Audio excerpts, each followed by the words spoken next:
નરેશભાઈ હંમેશા ગરીબોની મદદ કરવામાં સૌથી આગળ રહેતા, પરંતુ આ વાત નરેશભાઈની પત્ની સાધનાબેનને બિલકુલ પસંદ નહોતી. એના લીધે બંને પતિ પત્ની વચ્ચે ઘણી વાર લડાઈ ઝઘડા થતા રહેતા. નરેશભાઈની એકની એક દીકરી પારુલ હજુ 8 વર્ષની થઈ હતી.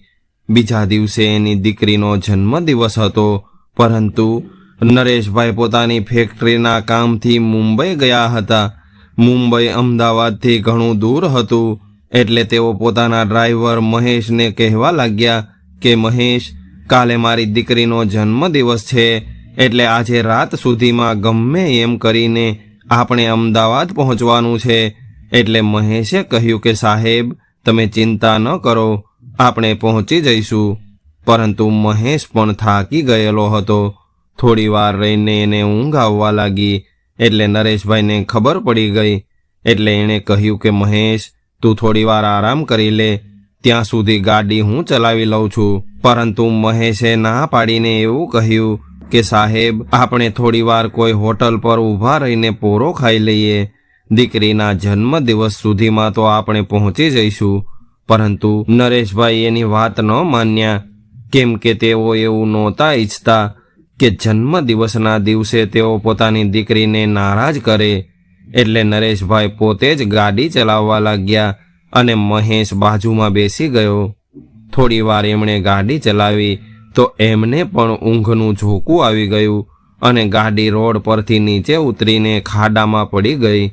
બંને ખૂબ ગંભીર રીતે ઘાયલ થઈ ગયા. જ્યારે એની આંખ ખુલી ત્યારે નરેશભાઈ હોસ્પિટલમાં આઈસીયુમાં હતા અને એમની હાલત ખૂબ ગંભીર હતી. તેઓ થોડા દિવસ હોસ્પિટલમાં રહ્યા અને જ્યારે તેઓ મહેશ વિશે પૂછતા ત્યારે એની પત્ની સાધનાબેન એવું કહી દેતા કે એ બિલકુલ ઠીક છે, એને કંઈ નથી થયું. પરંતુ જ્યારે નરેશભાઈ સ્વસ્થ થઈને હોસ્પિટલમાંથી ઘરે આવ્યા ત્યારે એને ખબર પડી કે આ અકસ્માતમાં મહેશનું મૃત્યુ થઈ ગયું છે. એટલે તેઓ બેચેન થઈ ગયા અને તેઓ પોતાને જ જવાબદાર ગણી રહ્યા હતા, કારણ કે એ રાત્રે તેઓ મહેશના કહેવા પર કોઈ હોટલ પર રોકાઈ ગયા હોત તો આવો બનાવ ન બન્યો હોત. થોડી વાર વિચાર કરીને તેઓ મહેશના ઘરે ગયા. મહેશના ઘરે જઈને જોયું તો એના ઘરમાં મહેશની પત્ની અને 6 વર્ષની દીકરી હતી. ઘરમાં મહેશ એકલો જ કમાવાવાળો વ્યક્તિ હતો. નરેશભાઈને જોઈને મહેશની પત્ની સાવિત્રી ખૂબ રડવા લાગી અને પોતાના ઘરની હાલત વિશે જણાવવા લાગી. એની વાત સાંભળીને નરેશભાઈનું દુઃખ વધી ગયું અને એણે સાવિત્રીબેનને મદદ માટે થોડા ઘણા રૂપિયા આપવાની કોશિશ કરી. પરંતુ સાવિત્રીએ આ રૂપિયા લેવાની ના પાડી અને કહેવા લાગી કે સાહેબ, મને કંઈક કામ અપાવી દો. આ ઘર ભાડાનું છે અને મારી દીકરી પણ હજુ નાની છે, અને આવી હાલતમાં હું મારું જીવન કેવી રીતે જીવી શકીશ? કદાચ મને કોઈ કામ મળી જશે તો હું મારો અને મારી દીકરીનો ખર્ચો કાઢી લઈશ. એટલે કૃપા કરીને અમારા ઉપર આટલી મહેરબાની કરો. ત્યારે નરેશભાઈએ થોડો વિચાર કર્યો અને એવું કહ્યું કે ઠીક છે, તમે તમારો સામાન લઈને મારી સાથે મારા બંગલે આવો. એટલે સાવિત્રી પોતાની દીકરી ખુશીને લઈને નરેશભાઈના બંગલે આવી ગઈ. ઘરે આવીને નરેશભાઈએ સાધનાને અવાજ લગાવ્યો અને એવું કહ્યું કે સાવિત્રી અને એની દીકરી હવેથી આપણા બંગલાની બહાર જે રૂમ છે એમાં રહેશે અને બંગલાનું બધું જ કામકાજ એ કરશે. આવું સાંભળીને સાધનાબેનને ગુસ્સો આવી ગયો અને કહેવા લાગી કે હજુ કેટલા ગરીબો પર આટલા બધા રૂપિયા ઉડાવતા રહેશો? આ નોકરાણીની આપણે કંઈ જરૂર નથી. આપણા ઘરે તો શાંતાબાઈ છે, તો હવે આને આશરો આપવાની શું જરૂર છે? ત્યારે નરેશભાઈએ સાધનાની વાતનો કોઈ પણ જવાબ ન આપ્યો અને શાંતાબાઈને બોલાવીને એવું કહ્યું કે આપણા બંગલાની બહાર જે રૂમ છે એ રૂમ આને બતાવી દો અને એને રહેવાની વ્યવસ્થા કરી આપો. ત્યારે શાંતાબાઈએ પણ મોઢું બગાડ્યું અને મનમાં કહેવા લાગી કે આવી ગઈ મારા પેટ ઉપર પાટું મારવાવાળી. આ સાહેબ પણ કોણ જાણે કોને કોને ઉઠાવીને લઈ આવે છે. શાંતાબાઈએ સાવિત્રીને રૂમ દેખાડી દીધો. અહીંયા સાધનાબેન મોઢું ચડાવીને ઊભી હતી. એટલે નરેશભાઈએ કહ્યું કે સાધના, એના ઘરમાં કમાવાવાળો એક મહેશ હતો અને એના મૃત્યુનો જવાબદાર હું છું. એટલે હવે એની પત્ની અને બાળકોની જવાબદારી પણ મારી છે. એટલે સાધનાબેને ગુસ્સો કરીને કહ્યું કે આ બંગલો છે, કોઈ અનાથ આશ્રમ નથી કે તમે ગમે એને ઉઠાવીને અહીંયા લઈ આવો છો. મને તો એવું લાગી રહ્યું છે કે તમે આમ જ બધી મિલકત આ ભૂખ્યા અને ગરીબ લોકો પાછળ લૂંટાવી દેશો. આટલું કહીને તેઓ રૂમમાં ગયા. પરંતુ સાવિત્રી ખૂબ ખુશ હતી. એ ખૂબ જ મન લગાવીને ઘરનું કામ કરવા લાગી હતી. એને અને એની દીકરીને રહેવાનું, જમવાનું અને થોડા ઘણા રૂપિયા મળી જતા. પરંતુ શાંતાબાઈને સાવિત્રી જરા પણ પસંદ નહોતી. એ સાવિત્રીના દરેક કામમાં છેડછાડ કરતી રહેતી. એટલે સાધનાબેન સાવિત્રી પર ગુસ્સો કરતા. જ્યારે સાવિત્રી ઘરનું કામ કરતી ત્યારે એની દીકરી પણ એની પાછળ પાછળ ફરતી રહેતી. એટલે નરેશભાઈની દીકરી પારુલ પણ ખુશીને જોઈને એની પાસે જતી અને બંને સાથે મળીને રમવા લાગતી. હવે બંનેને એક સાથે રમતા જોઈને સાધનાબેનને ખૂબ ગુસ્સો આવતો.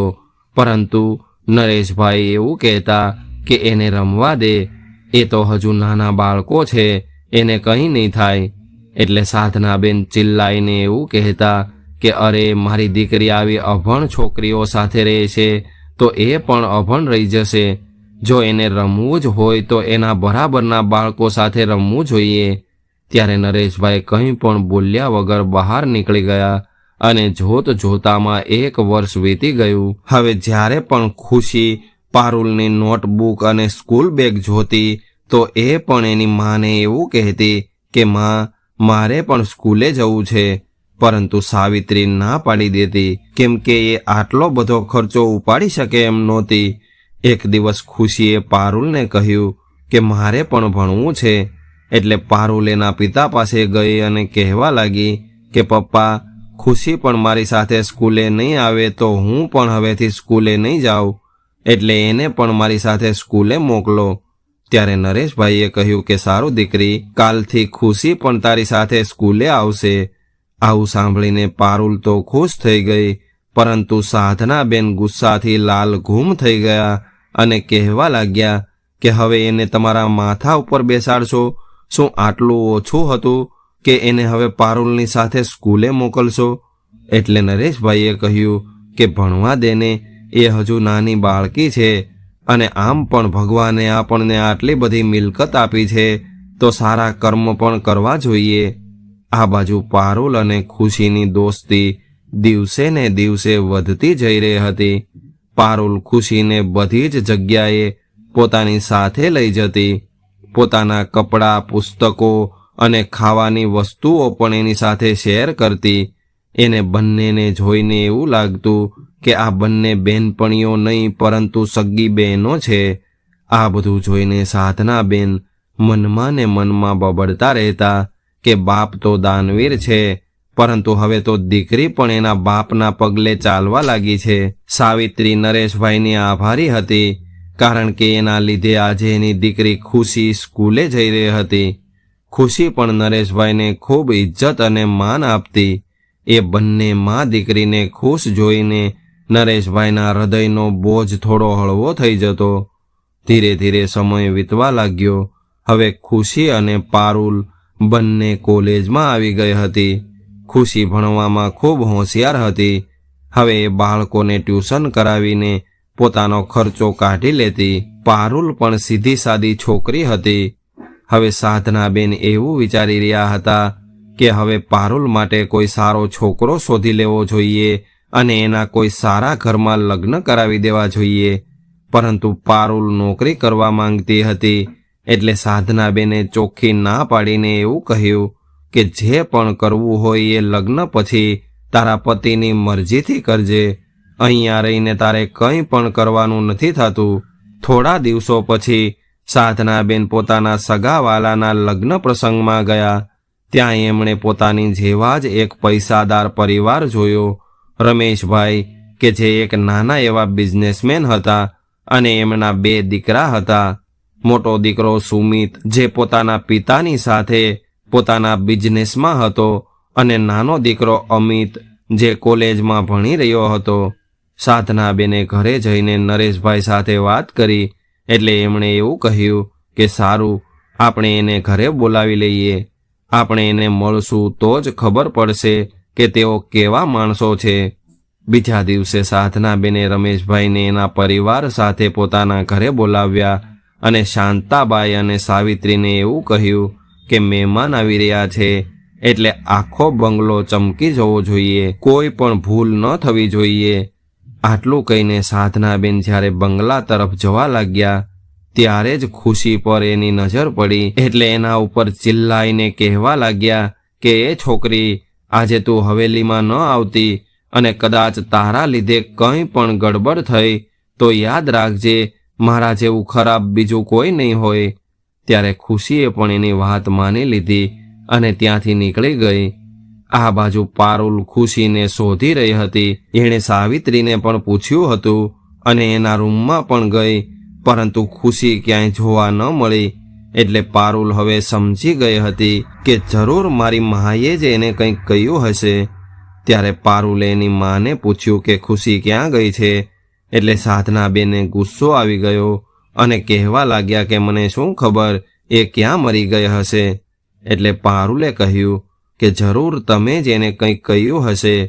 ત્યારબાદ પારુલ એના રૂમમાં જતી રહી અને સાધનાબેન બબડવા લાગ્યા કે કોણ જાણે આ મા દીકરીએ આ બાપ દીકરી પર શું જાદુ કરી દીધો છે કે આખો દિવસ એના નામની જ માળા જપ્યા કરે છે. હવે થોડી વાર બાદ રમેશભાઈ અને એનો પરિવાર પણ આવી ગયો. તેઓ બધા બેસીને વાતો કરવા લાગ્યા.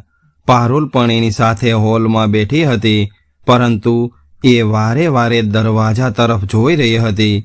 આવું જોઈને રમેશભાઈએ કહ્યું કે શું દીકરી કોઈની રાહ જોઈ રહી છો? એટલી વારમાં જ દરવાજેથી એને ખુશી આવતી દેખાણી એટલે અચાનક એના ચહેરા પર રોનક આવી ગઈ અને કહેવા લાગી કે ખુશી, તું ક્યાં જતી રહી હતી? એટલે ખુશીએ કહ્યું કે ક્યાંય નહીં દીદી, થોડું કામ હતું એટલે બહાર ગઈ હતી. તમે બેસીને વાત કરો, હું રસોડામાં જઈ રહી છું. જ્યારે ખુશી આગળ વધી તો ખુશીને જોઈને સાધનાબેનનું મોઢું બગડી ગયું. થોડી વાર પછી સુમિતનો નાનો ભાઈ અમિત કંટાળો અનુભવી રહ્યો હતો એટલે એ ઊભો થઈને બંગલો જોવા લાગ્યો અને જ્યારે એ રસોડા પાસે પહોંચ્યો ત્યારે જ ખુશીને પણ રસોડામાંથી બહાર નીકળવાનું થયું એટલે એ એની સાથે ટકરાઈ ગઈ. અમિત ખુશીને જોઈને પૂછવા લાગ્યો કે તમારે પારુલ શું થાય છે? પરંતુ ખુશીએ કંઈ પણ જવાબ ન આપ્યો અને ત્યાંથી જતી રહી. થોડી વાર રહીને અમિત પણ બંગલો જોઈને બધાની સાથે બેસી ગયો. એટલી વારમાં જ ખુશી બધા માટે ચા નાસ્તો લઈને આવી ગઈ અને ટેબલ પર રાખી દીધો.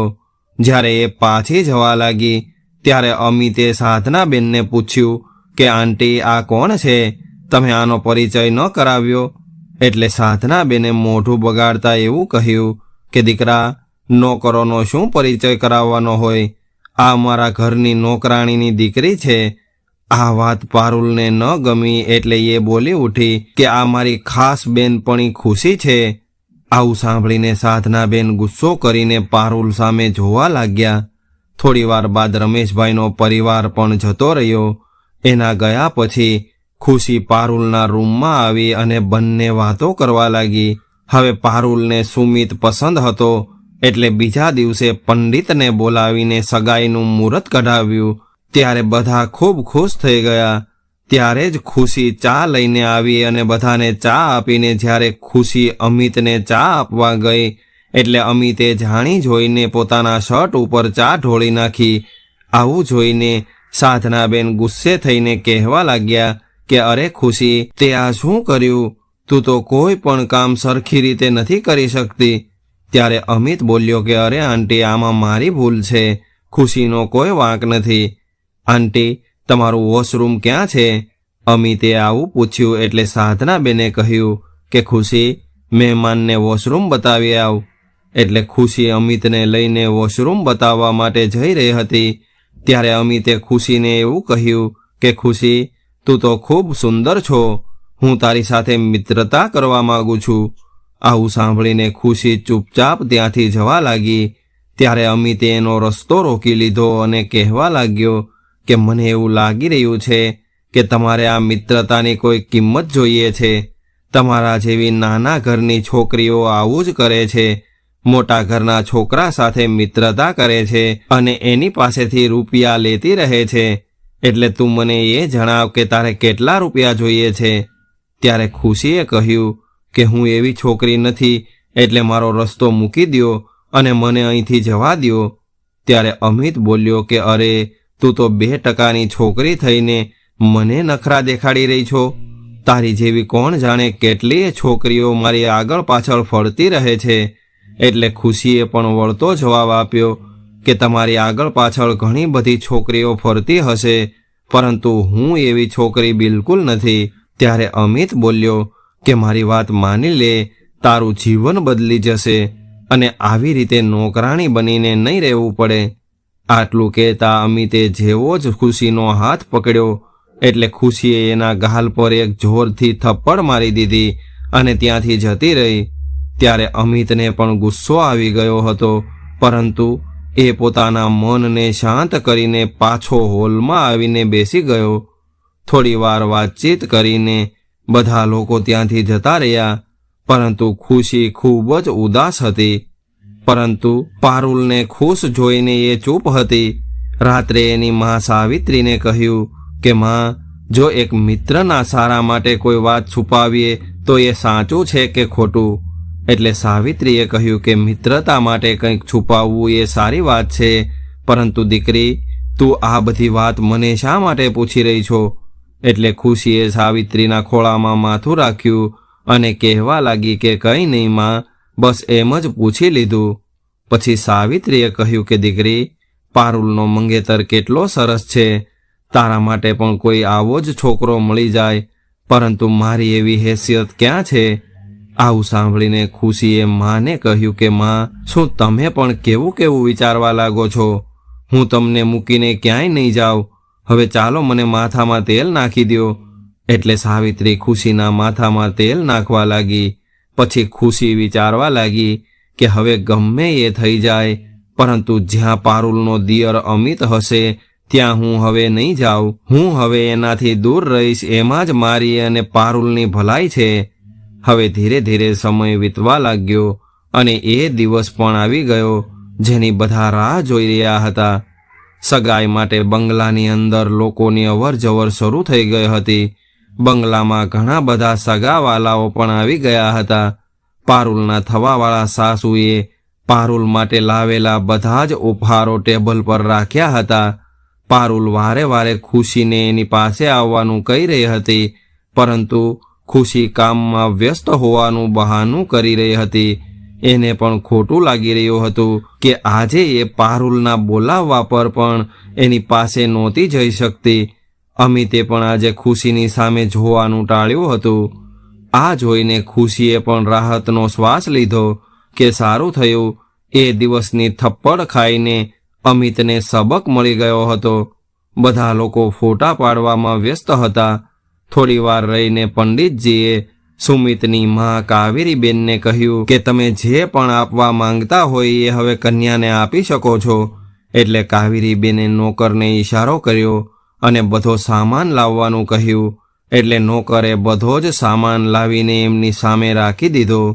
કાવેરીબેન એક એક કરીને કપડાં અને ઘરેણાં પારુલને આપી રહ્યા હતા અને પછી બોક્સ ખોલતા કહેવા લાગ્યા કે આ સાચા હીરાનો હાર સુમિતે જાતે જ ખરીદ્યો છે. પરંતુ જેવું એણે બોક્સ ખોલ્યું તો એ ખાલી નીકળ્યું. આ જોઈને બધા જ લોકો હેરાન રહી ગયા. બધાની આંખો ફાટેલી રહી ગઈ કે હાર ક્યાં જતો રહ્યો. કાવેરીબેન ચિંતિત થઈને બોલી ઉઠ્યા. એટલે રમેશભાઈએ કહ્યું કે અરે, અહીંયા જ ક્યાંક પડી ગયો હશે, એટલે વધારે ચિંતા ન કરો. હવે બધા લોકો હાર શોધવા લાગ્યા, પણ હાર ક્યાંય ન મળ્યો. એટલે કાવેરીબેને કહ્યું કે અહીંયા રહેલા બધા જ નોકરો અને એમના રૂમની તલાશી લેવી જોઈએ. એટલે સાધનાબેને કહ્યું કે અમારા નોકરો આવું ક્યારેય પણ ન કરી શકે. તેઓ અમારે ત્યાં ઘણા વર્ષોથી કામ કરી રહ્યા છે. અરે બહેનજી, શું ખબર ક્યારે કોની નિયત બદલી જાય, એટલે બધાની તલાશી લેવી જોઈએ. રમેશભાઈએ કહ્યું. એટલે સાધનાબેન પણ ચૂપ થઈ ગયા. બધા નોકરોની તલાશી લીધા પછી જ્યારે સાવિત્રી અને ખુશીના રૂમની તલાશી લેવા લાગ્યા તો એમની પથારી નીચેથી કપડામાં વીંટેલો હીરાનો હાર મળી આવ્યો. બધા લોકો આ જોઈને હેરાન રહી ગયા. ત્યારે જ પારુલ બોલી કે માં, આવું ક્યારેય ન બની શકે, જરૂર કંઈક ભૂલ થઈ છે.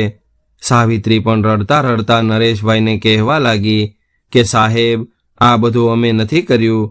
આજે નરેશભાઈ પણ ચૂપ હતા. ત્યારે સાધનાબેને કહ્યું કે જોઈ લીધું ને, પગથી લઈને માથા ઉપર બેસાડવાનું પરિણામ કેવું આવ્યું. હું જ્યારે પણ કંઈક કહેતી તો બધાને ખોટું લાગતું, એટલે હવે મારો નિર્ણય સાંભળી લેજો. આ લોકો આપણા ઘરમાં નહીં રહી શકે. હવે તમે બંને પણ સમજી ગયા ને? એટલે નરેશભાઈએ કહ્યું કે અરે સાધના. ત્યારે સાધનાબેન એમની વાત વચ્ચેથી જ કાપીને કહેવા લાગ્યા કે હવે હું તમારી એક પણ વાત નહીં સાંભળું. ત્યારબાદ તેઓ સાવિત્રી સામે જોઈને કહેવા લાગ્યા કે તારો સામાન લઈને હું પોલીસને બોલાવું એ પહેલાં જ તું તારી દીકરીની સાથે મારા ઘરમાંથી અત્યારે જ નીકળી જા. ત્યારે જ પારુલ બોલી કે માં, પ્લીઝ આવું ન કરો. પરંતુ સાધનાબેને ગુસ્સામાં કોઈનું કંઈ પણ સાંભળ્યું નહીં અને સાવિત્રીને સાચું ખોટું સંભળાવીને ઘરેથી બહાર જવાનું કહી દીધું. સાવિત્રી અને ખુશી પોતાનો સામાન લઈને ત્યાંથી જતા રહ્યા. એમના ગયા પછી નરેશભાઈએ બધા જ મહેમાનોની માફી માંગી અને એમને જવા માટે કહ્યું. થોડી વાર પછી રમેશભાઈનો પરિવાર પણ જતો રહ્યો. એમના ગયા પછી પારુલ વારે વારે ખુશીને ફોન લગાવતી રહી, પરંતુ ખુશીએ ફોન ન ઉપાડ્યો. ખુશી અને સાવિત્રી તેઓ જ્યાં પહેલા રહેતા હતા એ વિસ્તારમાં એમના એક સંબંધીને ત્યાં જતા રહ્યા. અહીંયા પારુલ ખૂબ રડી રહી હતી. એટલે સાધનાબેને કહ્યું કે તું એ છોકરીને ભૂલી જા. હું પહેલાથી જ કહેતી હતી કે આ ગરીબ લોકોનો ભરોસો ન કરાય. ક્યારે એમની નિયત બદલી જાય એ કાંઈ નક્કી ન હોય. સુમિત કેટલો સારો છોકરો છે, એટલે હવે તું તારી નવી જિંદગી વિશે વિચાર કર. નરેશભાઈ પણ પરેશાન થઈને એના રૂમની અંદર બેચેન થઈને ફરી રહ્યા હતા અને સાધનાબેનને કહી રહ્યા હતા કે સાધના, મને તો વિશ્વાસ નથી થતો કે સાવિત્રી અને ખુશી આવું પણ કરી શકે છે. તને શું લાગી રહ્યું છે? એટલે સાધનાબેને કહ્યું કે મને તો પહેલાથી જ તેઓ પસંદ નહોતા. મને તો એવું લાગી રહ્યું છે કે પારુલની સગાઈ નક્કી થઈ ગઈ હતી, એટલે સાવિત્રીને જલન મહેસૂસ થઈ હશે, એટલે જ એણે એની દીકરીના ભવિષ્ય માટે આ ચોરી કરી હશે. ખેર, હવે આ બધી વાત મૂકો. હાર અને ચોર બંને મળી ગયા છે. હવે તમે પારુલના ભવિષ્ય વિશે વિચાર કરો.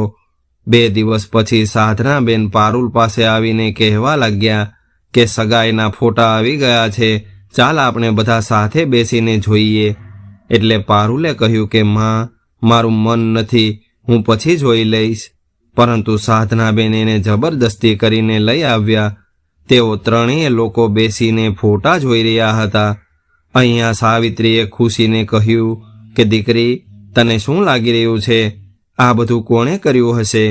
એટલે ખુશીએ કહ્યું કે માં, મને તો શાંતિ આંટી પર શક થઈ રહ્યો છે, કારણ કે તેઓ આપણને જરા પણ પસંદ નથી કરતા. બંને માં દીકરી વિચારમાં પડી ગયા. અહીંયા થોડા દિવસો પછી પારુલે સાધનાબેનને કહ્યું કે માં, કાલે સવારે આપણે સુમિતના ઘરે જઈએ, એને પણ સગાઈના ફોટા બતાવવા છે. એટલે સાધનાબેને કહ્યું કે સારું દીકરી, હું કાવેરીબેનને ફોન કરીને જણાવી દઉં છું. બીજા દિવસે તેઓ રમેશભાઈના ઘરે પહોંચી ગયા. પારુલ ખૂબ ખુશ થઈને સુમિતને ફોટા બતાવી રહી હતી. બધા લોકો અંદર વાતોમાં વ્યસ્ત હતા. એટલી વારમાં એના ઘરનો નોકર રાજુ નાસ્તો લઈને આવ્યો. પારુલ આ નોકરના આવવાની જ રાહ જોઈ રહી હતી. એટલે એના આવતાની સાથે જ પારુલ કહેવા લાગી કે આ ફોટામાં જુઓ અને કહો કે તમે ટેબલ પાસે આ ઘરેણાનું બોક્સ લઈને શું કરી રહ્યા હતા? એટલે રાજુએ કહ્યું કે કંઈ નહીં દીદી, મને અમિતભાઈએ ધ્યાન રાખવાનું કહ્યું હતું. એટલી વારમાં જ કાવેરીબેને કહ્યું કે શું થયું પારુલ, તું આટલા બધા સવાલ કેમ કરી રહી છે? એટલે પારુલ બોલી કે તમે થોડી વાર શાંતિ રાખો, હું આને કંઈક પૂછવા માંગુ છું. ત્યારબાદ પારુલ રાજુને પૂછવા લાગી કે હવે મને એ જણાવો કે એ દિવસે તમે હવેલીની બહાર નોકરોના રૂમમાં શું કરવા ગયા હતા? આવું સાંભળીને રાજુ ગભરાઈ ગયો અને બીકના માર્યા એના મોઢામાંથી નીકળી ગયું કે હીરાનો હાર. હજુ તો એ આટલું બોલ્યો ત્યારે જ બધા લોકો રાજુની સામે જોવા લાગ્યા. એટલે રાજુ એકદમ ગભરાઈ ગયો અને ડરતા ડરતા કહેવા લાગ્યો કે સાહેબ, મને માફ કરી દ્યો, હું ગરીબ માણસ છું, મને માફ કરી દ્યો. એટલે પારુલે કહ્યું કે હવે ઊભો રહે, હું પોલીસને બોલાવી રહી છું. એટલી વારમાં અમિત પણ બહારથી આવી ગયો. એટલે કાવેરીબેને અમિતને કહ્યું કે પોલીસને ફોન લગાવ, આણે જે થાળીમાં ખાધું એ જ થાળીમાં થૂકી રહ્યો છે. આવું સાંભળીને રાજુ ગભરાઈ ગયો અને અમિતના પગ પકડીને કહેવા લાગ્યો કે સાહેબ, મને બચાવી લ્યો. મેં પહેલાં જ તમને કહ્યું હતું કે હું પકડાઈ જઈશ, પરંતુ તમે મને વિશ્વાસ અપાવ્યો હતો કે કંઈ નહીં થાય, તું બસ મારું આટલું કામ કરી આપ. પરંતુ મને જે લાગતું હતું એ જ થયું છે. હું આજે પકડાઈ ગયો છું. હવે તમે ચૂપ કેમ ઊભા છો? તમે કંઈક કહો ને. બધા લોકો હવે અમિતની સામે જોઈ રહ્યા હતા. એટલે અમિત ગુસ્સામાં આવીને કહેવા લાગ્યો કે તું આ શું બકવાસ કરી રહ્યો છે? મેં તને ક્યારે આ બધું કરવાનું કહ્યું હતું? એ રાજુને ચૂપ રહેવાના ઈશારા કરવા લાગ્યો, પરંતુ રાજુ ચૂપ ન રહ્યો અને કહેવા લાગ્યો કે તમે જ તો કહ્યું હતું કે આ 10 લાખ રૂપિયાનો હાર ચોરીને નોકરાણીના રૂમમાં રાખી દેજે. એટલી વારમાં કાવેરીબેને રાજુને 2 થપ્પડ મારી અને કહેવા લાગી, હવે સાચે સાચું કહી દે કે શું વાત છે? એટલે રાજુએ કહ્યું કે શેઠાણીજી, મને અમિતભાઈએ જ કહ્યું હતું.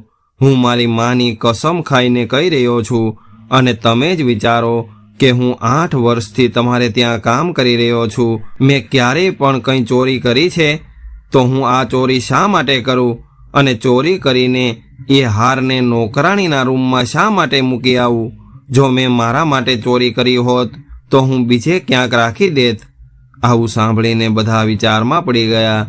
કાવેરીબેને અમિતને કહ્યું કે તું બગડેલો હતો એ તો અમને ખબર હતી, પણ તું આટલી બધી નીચ હરકત કરીશ એ અમે ક્યારેય વિચાર્યું પણ નહોતું. આ રાજુ સાચું કહી રહ્યો છે. એ હાર બીજી કોઈ પણ જગ્યાએ છુપાવી શકે એમ હતો.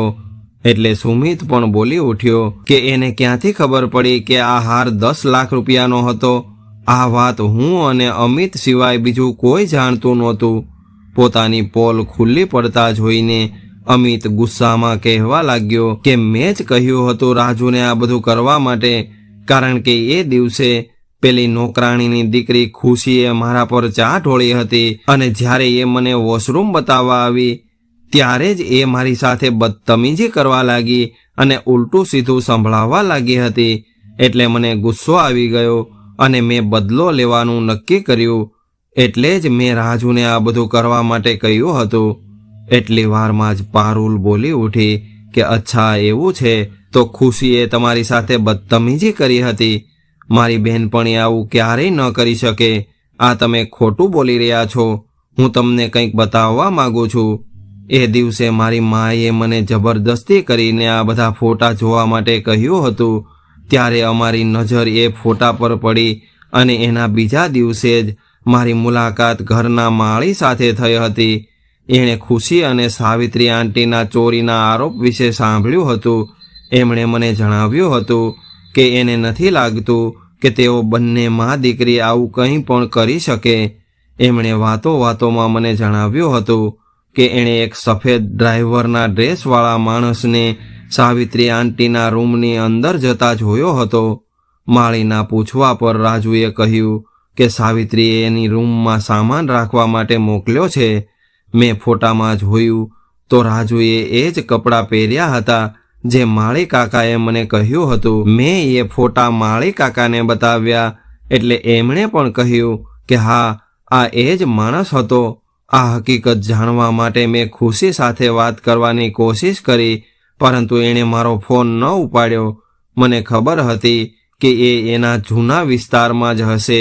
મેં એના સગા સંબંધીઓના ઘર જોયા હતા, એટલે હું એને મળવા માટે ત્યાં પહોંચી ગઈ. ખુશી અને સાવિત્રી આંટી એમના સગાને ત્યાં જ રહે છે અને મેં ખુશીને ધમકી આપી કે જો તું મારાથી કંઈ પણ છુપાવતી નહીં, તું મને સાચે સાચું કહી દે, નહીતર હવે હું પણ મારા ઘરમાં નહીં જાઉં અને અહીંયા તારી સાથે જ રહીશ. મારી જીદના લીધે એણે ખૂબ મુશ્કેલીથી મને જણાવ્યું કે અમિતે એની સાથે શું કર્યું હતું. ત્યારબાદ પારુલે ખુશી સાથે બનેલી આખી ઘટના બધાને કહી સંભળાવી. આવું સાંભળીને કાવેરીબેનને ખૂબ ગુસ્સો આવ્યો અને એણે અમિતના ગાલ પર એક થપ્પડ મારી દીધી. એટલે અમિતને પણ ગુસ્સો આવી ગયો અને એ કહેવા લાગ્યો કે તમે એ 2 કોડીની છોકરી માટે મારા પર હાથ ઉપાડી લીધો, આ તમે સારું નથી કર્યું. ગુસ્સામાં આવું કહીને અમિત પોતાના રૂમમાં જતો રહ્યો. એટલે રમેશભાઈએ કહ્યું કે આ તારા લાડ પ્રેમનું પરિણામ છે. અને પછી એ નરેશભાઈની માફી માગવા લાગ્યા. નરેશભાઈએ પણ એવું કહ્યું કે હવે અમારે અહીંથી નીકળવું જોઈએ. જે પણ થયું એ વિષય પર આપણે પછી વાત કરશું. આટલું કહેતા તેઓ બધા બહાર નીકળી ગયા. બહાર નીકળીને તરત જ નરેશભાઈએ ડ્રાઈવરને કહ્યું કે જ્યાં સાવિત્રી રહે છે એ વિસ્તારમાં ગાડી લઈ લ્યો.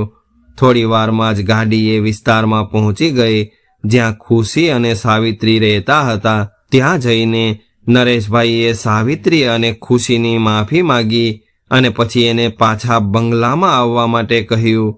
આજે પહેલી વાર સાધનાબેન પણ ચૂપ હતા. એટલે પારુલ બોલી કે ચાલ ખુશી, આજે તને આપણી દોસ્તીની કસમ છે. મને આપણી મિત્રતા ઉપર વિશ્વાસ હતો કે ભલે ગમે એ થઈ જાય પરંતુ આપણી દોસ્તી ક્યારેય નહીં તૂટે. આટલું કહેતા પારુલે ખુશીને ગળે લગાવી લીધી. આ જોઈને સાવિત્રી અને ખુશીનું હૃદય પીગળી ગયું અને તેઓ પારુલના ઘરે પાછા આવી ગયા. બીજા દિવસે રમેશભાઈનો ફોન આવ્યો અને નરેશભાઈને કહ્યું કે સાહેબ, સંબંધો જોડતા પહેલા જ એની અંદર તિરાડ પડી ગઈ છે અને તિરાડોથી સંબંધ કમજોર પડી શકે છે. બંને ભાઈઓને એક સાથે રહેવાનું છે. અમને માફ કરી દેજો અને તમે તમારી દીકરી માટે કોઈ બીજું સારું સગપણ શોધી લેજો. એટલે નરેશભાઈએ કહ્યું કે હા, અમે પણ એ જ વિચારી રહ્યા હતા. અને પછી એમણે ફોન મૂકી દીધો. નરેશભાઈએ ફોન મૂકીને પારુલ અને સાધનાને આ વાત જણાવી. એટલે સાધનાબેને પણ એવું કહ્યું કે એમણે સાચું કહ્યું છે કે હવે સંબંધ જોડવાનો કોઈ મતલબ નથી. પારુલ આજે ઉદાસ હતી પણ એને એ વાતની ખુશી હતી કે એની પ્યારી બહેનપણી પાછી આવી ગઈ હતી. ખુશીને પારુલનો સંબંધ તૂટી જવાનો ખૂબ અફસોસ હતો, પરંતુ સાવિત્રીએ એને સમજાવીને એવું કહ્યું કે સંબંધો ભગવાન નક્કી કરે છે. એક દિવસ જોજે, પારુલને આનાથી પણ સારું માગવું આવશે. થોડા દિવસોમાં એ બધું ભૂલી ગયા અને સામાન્ય થઈ ગયા અને બંને બહેનપણીઓ ખૂબ ખુશ હતી. સમય વીત્યો અને નરેશભાઈએ પારુલ માટે એક સારું ઘર શોધ્યું. તેઓ એમની જેટલા જ પૈસાદાર વ્યક્તિ હતા અને છોકરો ડોક્ટર હતો. છોકરાવાળા પારુલને જોઈને જતા રહ્યા, પરંતુ 1 અઠવાડિયા સુધી કોઈ જવાબ ન આવ્યો. તો બધાએ આશા છોડી દીધી હતી કે હવે આ સંબંધ નક્કી નહીં થાય. ત્યારે જ અચાનક એક દિવસ છોકરાના પિતાજીનો ફોન આવ્યો અને એમણે નરેશભાઈને એવું કહ્યું કે માફ કરજો સાહેબ, ફોન કરવામાં થોડો સમય લાગી ગયો. અમને તમારી એક નહીં પણ બંને દીકરીઓ જોઈએ છે. મારા નાના દીકરા પ્રશાંતને પણ તમારી દીકરી ખુશી પસંદ આવી ગઈ છે. એટલે નરેશભાઈએ કહ્યું કે ખુશી મારી દીકરી નથી. એટલે વચ્ચેથી વાત કાપતા પ્રફુલ્લભાઈએ એવું કહ્યું કે હું બધું જ જાણું છું કે એ કોણ છે. મેં પહેલાં જ આ બધું જાણી લીધું છે અને આમાં મને કંઈ વાંધો નથી. જ્યારે નરેશભાઈએ ફોન મૂકીને આ વાત બધાને જણાવી કે પ્રશાંત શહેરનો એક નામી બિઝનેસમેન છે અને એ ખુશી સાથે લગ્ન કરવા માગે છે, એટલે સાવિત્રીએ નરેશભાઈને કહ્યું કે સાહેબ, મારી એટલી હેસિયત નથી કે હું મારી દીકરીને ધામધૂમથી લગ્ન કરાવી શકું. એટલે નરેશભાઈએ કહ્યું કે સાવિત્રી, તું જરા પણ ચિંતા ન કરતી, હું એનો બધો જ ખર્ચો ઉપાડી લઈશ. પારુલ પણ આ વાત સાંભળીને ખૂબ ખુશ થઈ ગઈ, કારણ કે એ અને ખુશી હવે બંને એક જ ઘરમાં જવાની હતી. આજે સાધનાબેન પણ ખૂબ ખુશ હતા, કારણ કે એ જાણતી હતી કે પારુલને ખુશીથી સારી દેરાણી ક્યાંય નહીં મળે. થોડા દિવસ પછી બંનેના ધામધૂમથી લગ્ન થઈ ગયા. હવે ખુશી અને પારુલ બંને પોતાના લગ્ન જીવનમાં ખૂબ ખુશ હતા. આજે પણ તેઓ બંને દેરાણી જેઠાણીથી વધારે બેનપણીઓ હતી, કારણ કે મિત્રતાનો સંબંધ બધા જ સંબંધોથી આગળ હોય છે. મિત્રો, આ કહાની તમને કેવી લાગી કોમેન્ટ કરીને જરૂર જણાવજો, અને પસંદ આવી હોય તો વિડીયોને લાઇક, શેર અને નવા હોય તો ચેનલને સબસ્ક્રાઇબ જરૂરથી કરજો. હર હર મહાદેવ.